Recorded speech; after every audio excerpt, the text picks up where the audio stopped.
সমস্ত ভক্তবৃন্দের চরণে আমার বাবা শতকোটি পড়াচ্ছে। দণ্ডবত প্রণাম। বাবার নিলামে তো বলতে পেরে আমি নিজেকে মানে অনেক ধন্য মনে করি। এই মাছেদের কিন্তু এই আগের মাছেদের যে উদ্ধার হয়ে এটা গেল। ছিল সেটা হচ্ছে যে আমরা এই মাছেদের উদ্ধার হয়ে গেল। মানসবল লেক ঘুরে তারপরে বাবার সঙ্গে মানসবল লেকের এটা বলেছিলাম। তো তারপরে কিছু নাটকীয় ঘটনা হলো। আমাদের অরিজিনাল ট্রিপ অনুযায়ী 22 তারিখে আমাদের পেহেলগামে থাকার কথা ছিল। আর 22 তারিখে পেহেলগাম থেকে 23 তারিখে আমরা পাটনি টপ হয়ে কাটরাতে ফিরবো, এরকম প্ল্যান ছিল। তো বাবার ওখানে সমস্ত টিকিট মানে কাটরাতে বৈষ্ণোদেবী দর্শনের জন্য বাবার টিকিটও হয়ে গেছে, হেলিকপ্টারের টিকিট করা হয়েছিল। তো সেই অনুযায়ী মানে লাস্টের দিকে এই শ্রীনগরের রাস্তার মাঝখানে যে ধসটা নামলো, সেই ধসটা আমাদেরকে মানে অন্যরকম ভাবে চিন্তা করতে বাধ্য করলো যে আমরা ফিরবো কি করে।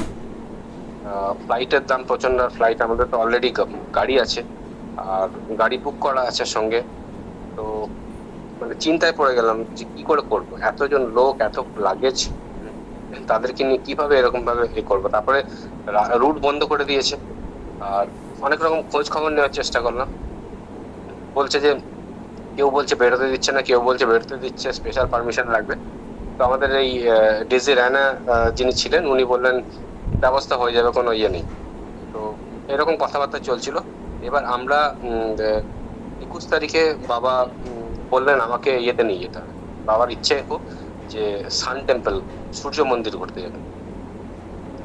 তো আমরা ঠিক করলাম যে সূর্য মন্দির যাব, সূর্য মন্দির থেকে পেহেলগাম হয়ে আসবো আর কি।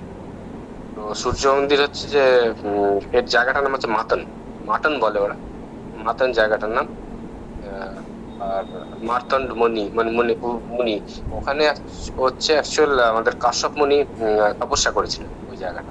অদ্ভুত জায়গা, তপস্থলী, অদ্ভুত জায়গা। মানে কাশ্মীরের মধ্যে এত সুন্দর যে মন্দির হতে পারে, ভেতরে যে এরকম ইয়ে। আর মানে দেখলেই মনে হয়, ভেতরে ঢুকলেই মনে হয় যে জায়গাটা একদম অন্যরকম পবিত্র জায়গা, কাশ্যপ ঋষির যে তপস্থলীর জায়গা যেটা। আর এটা মানে অদ্ভুত সুন্দর জায়গা। আর বাবাকে নিয়ে ওখানে যখন ঢুকলাম, মানে আমি যদি এটা বলি আর কি, যে মন্দিরের ভেতরটা বড় পাঁচিল দিয়ে ঘেরা মন্দির। ভেতরে ঢোকার পরেই বড় বড় মানে পুকুর করা আছে, পুকুর মানে জলাশয় করা আছে, তাদের মধ্যে অসংখ্য মাছ উঠছে, পরিষ্কার জল। আর তাদেরকে খাবার দেওয়ার ব্যবস্থা আছে, খাচ্ছে অসংখ্য পায়রা। আর তারপরে একটু উপরে উঠে গিয়ে একটু পাহাড়ের মানে একটু সিঁড়ি দিয়ে উপরে উঠেই মন্দির, সূর্য মন্দির আছে, তারপরে রাম সীতা এর মন্দির আছে, মহাদেবের মন্দির আছে, সব মানে খুব সুন্দর ভাবে সাজানো। মন্দিরটা দেখে মনে হয় এত ইয়ে। আর বাবাকে আগে থেকে ইনফরমেশন ছিল, বাবাকে ইনফরমেশন দেওয়া হয়েছিল ওদেরকে যে আমরা আসছি, এরকম একজন মহাপুরুষ আসছেন সঙ্গে। তো ওরাও খুব আপ্লুত, সবাই মিলে মানে পণ্ডিতরা বাবাকে নিয়ে ঘুরলো। তারপরে বাবা ওখানে বাবাকে আমরা বললাম বাবা একটু পাখিদের আর মাছেদের খাবার খাওয়ান। তো বাবা সেই খাওয়ালেন। বসে ওইখানে জব করলেন কিছুক্ষণ, আমরা সবাই মিলে বসলাম ওখানে। মানে এত সুন্দর একটা পরিবেশ তৈরি হয়েছিল। আর সবাই আসতে যেতে জিজ্ঞেস করছে, ওখানে যারা দর্শন করতে আসছে তারাও বাবার সঙ্গে দর্শন করছে, তারাও কিছু ভক্ত দর্শন পেল। তো ওখানে উম, মানে মার্তণ্ড মন্দিরটা আমাদের আইডিয়া ছিল না যে এরকম একখানা সুন্দর মন্দির এরকম ভেতরে থাকতে পারে আর কি। এটা অনন্তনাগের এতে। তারপরে যে অ্যাকচুয়াল যে মন্দিরটা, যেটা সূর্য মন্দির, যেটা হচ্ছে মানে ভেঙে ইয়ে হয়ে গেছে আর কি, সেই মন্দিরটা তো আমরা গেলাম। সেখানেও বাবা কিন্তু উপরে উঠলেন, মানে অনেকটা সিঁড়ি দিয়ে উঠতে হয়, কিন্তু বাবা বললেন না আমি উপরে উঠবো। সিঁড়ি দিয়ে বাবা উপরে উঠলেন, ওখানে আমাদের সবার সঙ্গে এ করে ছবি টবি তুলে তারপর আমরা পেহেলগামের জন্য রওনা। তো পেহেলগামের এতে ওখানে প্রায় 1:30টার দিকে পৌঁছানোর পরে উম, বাবা বললেন যে তোমরা প্রথমে সেবা করে নাও। সেবা করে নেওয়ার পর আমরা গাড়ির ব্যবস্থা করলাম ওখানে। দুটো রুট আছে ওখানে, একটা রুট হচ্ছে যে এই ঘোড়াতে করে যেতে হয়, আর একটা রুট হচ্ছে গাড়িতে করে যেতে হয়। গাড়িতে করে কয়েকটা স্পট আছে, সেই স্পট গুলো দেখানোর জন্য গাড়িতে করে যায়। আর ঘোড়ার রুটটা যেটা হচ্ছে বেসরন ভ্যালি, যেখানে এই পেহেলগামের অ্যাটাকটা হয়েছিল, সেটা সেই রাস্তায় গাড়ি যায় না, সেই রাস্তায় ঘোড়াতে যেতে হয়। এবং এখানে একটা অদ্ভুত জিনিস লক্ষ্য করলাম যে বাবা গুলমার্গ সোনমার্গে যখন ভক্তরা গিয়েছিল তাকে সবাইকে বলছে তোমরা ঘোড়াতে চড়ো, তোমরা ঘোড়াতে চড়ো, যাও ঘুরে এসো। এইবার কিন্তু বাবা সেটা বললেন না, বললেন যে গাড়িতে করেই চলো। তো আমরা গাড়ি বুক করে সেখান থেকে সবাইকে নিয়ে বিভিন্ন স্পট ঘুরে আসার জন্য এ করলাম। আর ঘোড়াতে কেউ গেল না আর কি, ঘোড়াতে কেউ আমরা গেলাম না, সব আমরা গাড়িতে করেই ঘুরে এলাম। এবং তারপরে খুব সুন্দর ঘোরার পরে ফেরত এলাম। এইবার যে ক্রিটিক্যাল যে কন্ডিশন যে ইয়েটা ছিল সেটা হচ্ছে যে এবার ফিরবো কি করে। 22 তারিখে আমাদের মানে মোটামুটি ডিসিশন হয়ে গেছে এবং ভোরবেলায় অদ্ভুত একটা ঘটনা হলো যে 21 তারিখে ফিরে আসার পরে এমনিতে তো অনেক দেরি করে ফিরেছি, টায়ার্ড আছে সবাই, কিন্তু 4টে 4:30 পর্যন্ত তারপরে ঘুম ভেঙে গেল। এবং আমরা যে ঘরে ছিলাম, আমি ছিলাম, সঞ্জয় ছিল, সত্যদা ছিল, হীরামান ছিল, আমরা উঠেই মানে যে ডিসিশনটা আমাদের এর মধ্যে আসছিল যে আমাদের আজকে কোনো রকম ভাবে বেরোতে হবে। সবাই এরকম টায়ার্ড হয়ে আছে আর এতটা জার্নি এবং কোন রাস্তায় যেতে হবে সেই রুটটা হচ্ছে অনেকটা ঘুরে, মানে যেটা জম্মু এখন যে জম্মু কাটরার যে হাইওয়েটা আছে সেটা তো স্ট্রেট রাস্তা, ভালো একদম 4 লেন হাইওয়ে। সেই রাস্তাটা এটা হচ্ছে মুঘল রুট বলে একটা রাস্তা, সেটা হচ্ছে রাজৌরি পুঞ্চ হয়ে ঘুরতে হয়, মানে যেটা হচ্ছে মেন যে পাশ থেকে ইনফিল্ট্রেশনটা হয় সেই দিকটা। রাস্তাটা খুব দুর্গম রাস্তা এবং পাহাড়ি রাস্তা, কিন্তু কিছু করার নেই কারণ শ্রীনগরের রাস্তা বন্ধ, আমরা বেরোতে পারবো, আমাদের কোনো রাস্তাই নেই। তো বাবাকে সকালবেলায় আমরা 6টার সময় বাবাকে গিয়ে বললাম, বাবা যে আমাদের এরকম এই আমাদেরকে বেরোতেই হবে আজকে, 22 তারিখে আমাদেরকে বেরোতেই হবে, কিছু করার নেই কারণ এই রাস্তা বন্ধ আছে, নয়তো আমরা পৌঁছাতে পারবো। বাবা বললেন, বাবা একটু চিন্তা করে বললেন কোনো অসুবিধা নেই, আমি 8টা, তোমরা কটার সময় বেরোবে? বললাম বাবা 8:30 9টার মধ্যে আমরা বেরিয়ে যাবো, ঠিক আছে আমি রেডি থাকবো। মানে অত দূরের জার্নি, বাবা কিন্তু একদম মানে আর ওই রকম ঠান্ডা বা ওইরকম একটা অবস্থাতে বাবা কিন্তু বললেন না রেডি হও, সবাইকে বলো আমি 8টা 8:30টার মধ্যে আমি রেডি থাকবো। বাবাকে জাস্ট টাইমটা বলে দেওয়া হলো, বাবা বললেন আমি রেডি থাকবো, চলো কোনো অসুবিধা নেই। এইবার সমস্ত জিনিসপত্র তোলা গাড়িতে, কতজনের লোকের, তাদের সেবা কমপ্লিট করান, তারপরে হচ্ছে হোটেলের বিল ওই বিল মিট আপ করা, এই সমস্ত করতে করতে আমরা প্রায় 9টার দিকে রেডি হলাম আর কি। গাড়িতে জিনিসপত্র সব উঠে গেল, আমরা 9টা 9:30টার দিকে বেরিয়ে পড়লাম ওখানে। বেরিয়ে তারপর আমরা আমাদেরকে ওই রেনা দিন উনি আমাদেরকে অনেকটা এসকর্ট করে নিয়ে গিয়ে পুলিশের সঙ্গে কথাবার্তা বলে, কারণ উনি যেহেতু ওখানকার একটা লিডারশিপ পজিশনে আছেন পলিটিক্যালি, তো উনি বার করে দিলেন আমাদেরকে। সোফিয়া হয়ে রাস্তাটা বেরিয়ে যাচ্ছে, মানে সেই আপেলের বাগানের মধ্যে দিয়ে আমাদের গাড়ি চলতে শুরু করলো। আর তারপরে কিছু দূর যাওয়ার পরে আমাদের মনে হলো যে মানে আমরা মানে এই এতদিন ধরে আমাদের সবার ভক্তের মধ্যে একটা আক্ষেপ ছিল যে আমরা বরফটা ঠিক দেখতে পেলাম। আমরা যেখানে গেলাম বরফ অল্প ছিল, বরফটা মানে বরফ নিয়ে এনজয় করতে পারলাম। বাবা যে বাঞ্ছা কল্পতরু সেটা এখানে বোঝা গেল।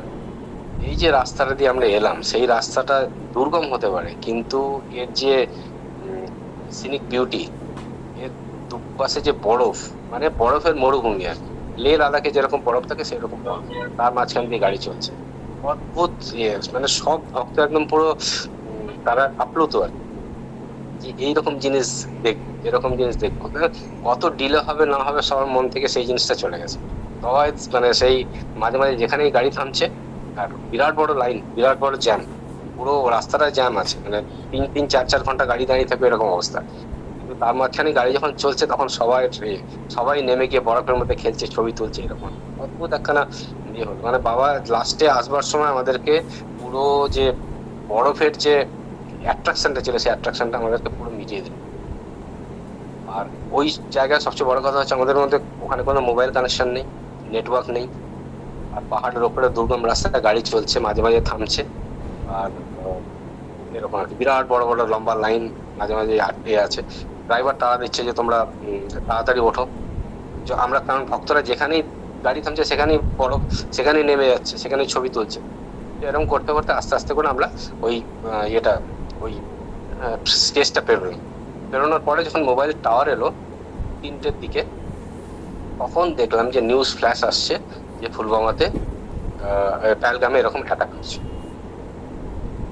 মানে কতজন মারা গেছে না, কিন্তু ওখান থেকে বিভিন্ন ছবি ভাইরাল হয়ে আসছিল, সেইগুলো আমরা দেখলাম। এবং তখন আমাদের মনের হলো যে বাবা আমাদেরকে কিরকম ভাবে এই জিনিসটা নিয়ে এলেন, এবং বাবার ওই বয়সে 2 ঘন্টার মধ্যে রেডি হয়ে ওখান থেকে যে বেরিয়ে যাওয়া, এটা মানে অত্যাশ্চর্য। আমরা ভাবতেও পারিনি যে বাবা এরকম ভাবে বলবেন যে 2 ঘন্টার মধ্যে আমি রেডি হয়ে বেরিয়ে যাবো। অনেক কষ্ট হয়েছিল সেদিন। আমরা মানে সেই তার পরের দিন আমরা অ্যাকচুয়াল 3টে মানে ফিরতে ফিরতে আমাদের 3টে 3:30 হয়ে গেছিল। কিন্তু বাবার সঙ্গে যে গাড়িটা ছিল সেই গাড়িটা হচ্ছে মানে তাদেরকে পুলিশ ছেড়ে দিয়েছিল একখানা দুর্গম রাস্তা দিয়ে যাওয়ার জন্য। সেই রাস্তাটা সঞ্জয় যেটা বললো পরে, যেটা আমি শুনলাম, যে সেই রাস্তাতে মানে যদি কোনো অ্যাটাক হয়, মানে পুরো জঙ্গলের মধ্যে দিয়ে রাস্তাটা, আমাদের গাড়ি ছাড়লো না। আমাদের 2টো গাড়ি ছিল পরপর, সেই 2টো গাড়ি ছাড়লো না, বললো তোমাদেরকে ঘুরে যেতে হবে জম্মু হয়ে। এবং যখন এই ব্যাপারটা পাবলিশ হয়ে গেছে যেরকম অ্যাটাক হয়েছে পেহেলগামে, তখন মানে আমরা যে রাস্তা দিয়ে যাচ্ছি পাহাড়ের স্টেচের মধ্যে দিয়ে যাচ্ছি, এবং পাহাড়ে যখন আমরা ম্যাপ দেখছি তখন দেখছি পাহাড়ের যে পাশে রাজৌরি পুঞ্চ সে পাশ দিয়ে যাচ্ছে, তার উল্টো দিকে হচ্ছে পাহাড়ের ওপাশে হচ্ছে বালাকোট। তো এইরকম সিচুয়েশন। আর প্রত্যেকটা মোড়ে মোড়ে দেখছি সাজোয়া গাড়ি দাঁড়িয়ে আছে, মিলিটারিদের গাড়ি দাঁড়িয়ে আছে, তারা দাঁড়াতে দিচ্ছে না কাউকে, বলছে তোমরা বেরিয়ে যাও, তোমরা বেরিয়ে যাও। তারপরে জম্মু ঢোকার মাঝখানে মুখে সাংঘাতিক জ্যাম। এরকম করতে করতে আমাদের মানে খুব টায়ার্ড জার্নি ছিল, কিন্তু প্রায় পৌঁছতে আমাদের 3টে 3:30 হয়ে গেছিল ভোরবেলা। পৌঁছে আমরা যে কাটরার যে গেস্ট এইতে ছিলাম, জম্মু কাশ্মীরের জেকে ট্যুরিজমের যে গেস্ট হাউস, সেখানে আমাদের থাকার ব্যবস্থা, আমরা ওখানে থাকলাম।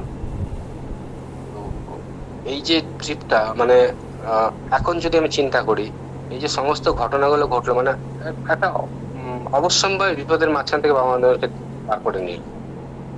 এবং ওই সেই বাবা যে দুধপত্রিতে বাবা যে কাউকে একজনকে বলেছিলেন, বারণ করেছিলেন যে হাত তুলে, উনি প্রস্রাব করছেন আর হাত তুলে একটা হাত দিয়ে গাড়িটাকে ধরেছেন আর একটা হাত দিয়ে দেখাচ্ছেন কাউকে যে এসো না, দাঁড়িয়ে থাকো, থেমে থাকো একটু, এরকম ভাবে। এটার তাৎপর্যটা তখন বুঝতে পারি। ইরামান যখন বলেছিল তখন বুঝতে পারেনি। 2-3টে ঘটনা, এই 22 তারিখে যে পেহেলগামের যে ঘটনাটা, এটার পরে আজকে যখন আমি ভাবি আর কি, তখন ভাবি যে এই জিনিসটা বাবা আগের থেকেই জানতেন। ভবিতব্য বাবা তো জানেন সমস্ত জিনিসই, তো আমাদেরকে অন্য রাস্তা দিয়ে ঘুরিয়ে নিয়ে গেলেন, এবং সেখানে এমন রাস্তা দিয়ে ঘুরিয়ে নিয়ে গেলেন যেখানে আমাদের মনের মধ্যে যা বাসনা ছিল সমস্ত বাসনা পূরণ করে নিয়ে গেলেন। তো এই হচ্ছে মহাপুরুষের সঙ্গে করা, মানে আমরা যদি ওনার ওনাকে সারেন্ডার করে দিতে পারি। এবং বাবা যখন আমাদের সঙ্গে থাকেন তখন আমাদের সমস্ত ব্যাপারটাই উনি নিয়ে নেন, আমাদের কোনো দুর্ভোগের ব্যাপার নেই, উনি সমস্ত ব্যাপারটাকে নিজের মধ্যে নিয়ে নেন। এবং সেটা তো বুঝতেই পারলাম আর কি। এই ঘটনাটা চোখে হাত দিয়ে মানে চোখে আঙুল দিয়ে দেখালো যে বাবা কি। আর বাবার সঙ্গে আমরা যখন এতে যাই তখন বাবা আমাদেরকে কিরকম ভাবে নিয়ে যান, মনে হয় যেন আমরা কোনো একখানা ইয়ের মধ্যে দিয়ে, মানে উনি আমাকে সমস্ত রাস্তা ক্লিয়ার করে দিচ্ছেন আর ক্লিয়ার করে সামনে নিয়ে যাচ্ছেন যাতে ভক্তদের কোনো কষ্ট নেই। তো আজকে আমি এখানেই রাখলাম।